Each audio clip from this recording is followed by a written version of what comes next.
Syrebo Electrotherapy system combines medium frequency and low frequency stimulation, featuring 4 medium frequency channels and 12 low frequency units. It adopts NMES and TENS to enable rehabilitation training for hands, legs, and swallowing.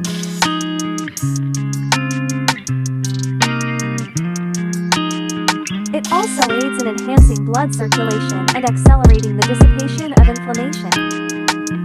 It supports simultaneous treatment for multiple users or multiple body areas.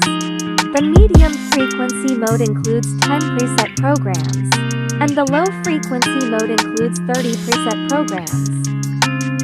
The system also supports customized program settings. You can adjust parameters such as waveform, frequency, and pulse width. The low frequency mode can be used for hand training, leg training,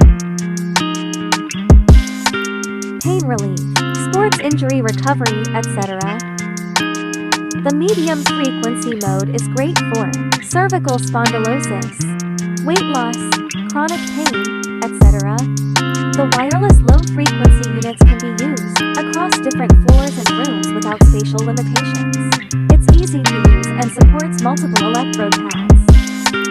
It features wireless charging and offers up to 4 hours of battery life. Syrebo Electrotherapy system designed for a wide range of clinical applications, including neurological rehab, sports recovery, pain management, and more.